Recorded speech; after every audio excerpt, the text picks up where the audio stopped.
when you lose a child, especially the gun violence, two words become important really quickly, and that's acknowledgement and acceptance.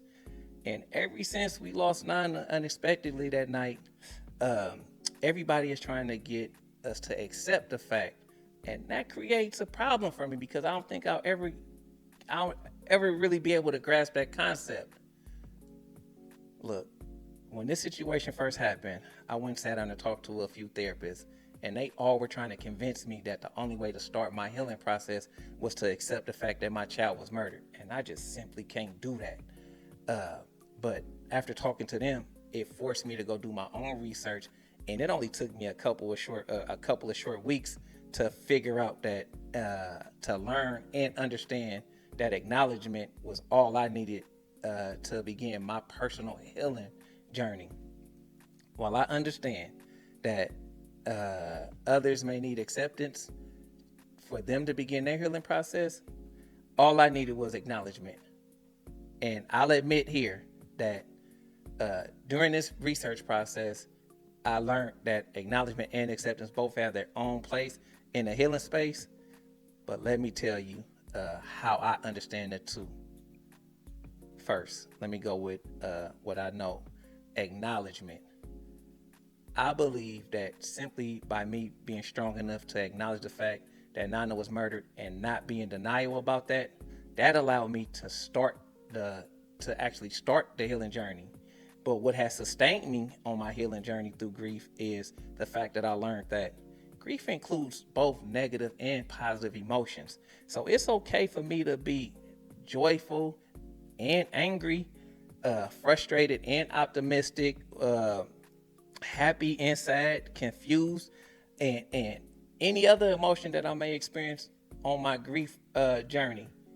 But if you listen to the literature, or at least the therapists that I talked to, they mainly focused on the 5 to 7 or the 9 stages of grief, which only focus on the negative aspects of it, and that keeps a person locked into what they call the grief cycle. I personally believe, and I come to understand that grief is a lifelong journey and a last act of love to the person that we lost. And since I love my daughter dearly, I believe that I'm gonna be on this journey for the rest of my life, and that's okay. Look, once I realized that I can include my happy emotions on top of my sad emotions, that was a game changer for me. I had to start telling myself that it was okay to laugh without feeling guilty and to cry without feeling weak. And once I started telling myself that, that was a game changer, and it allowed me to actually start uh, being more, I guess, successful on my journey through grief. And hopefully that can help you. Now, here's the problem I have with the word acceptance. Now, I'm well aware that acknowledgement and acceptance are very similar, and in some instances, they can mean the same thing. But here's where I have a problem with acceptance, and this is the only problem I have with acceptance: is acceptance comes with an element of to agreement or to agree with, and that's just something I can't rock with.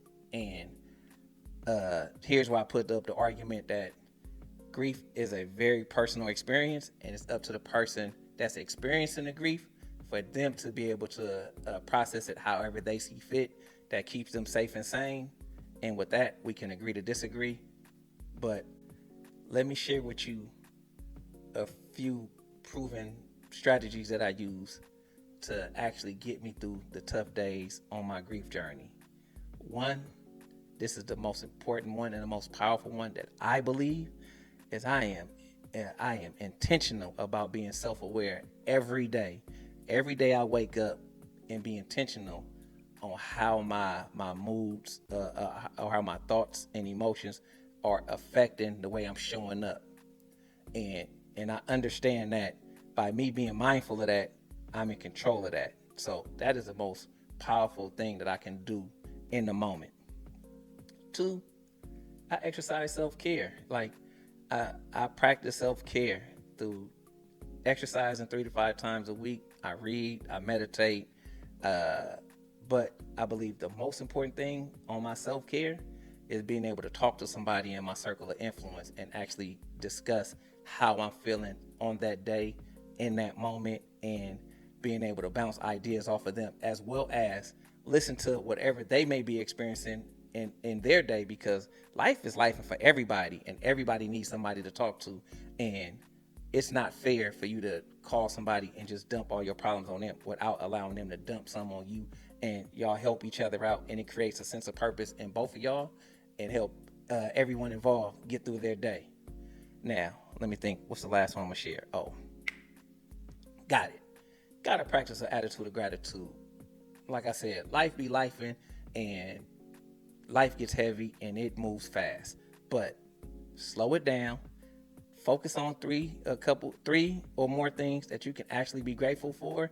And when you focus on the things that you can be grateful for, it creates a sense of optimism and hope that allows you to get through the day, or at least for me. So those are just a few things that I do, or a few proven strategies that I actually do daily to help me get through my day, and especially when I'm going through a tough time.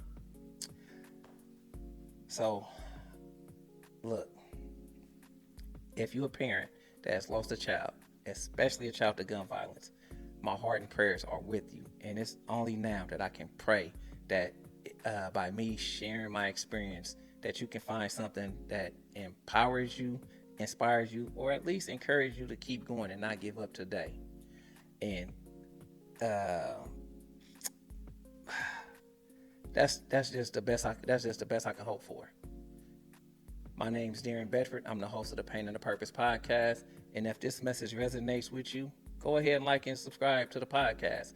Or if you know someone that may can use this message, go ahead and share it with them.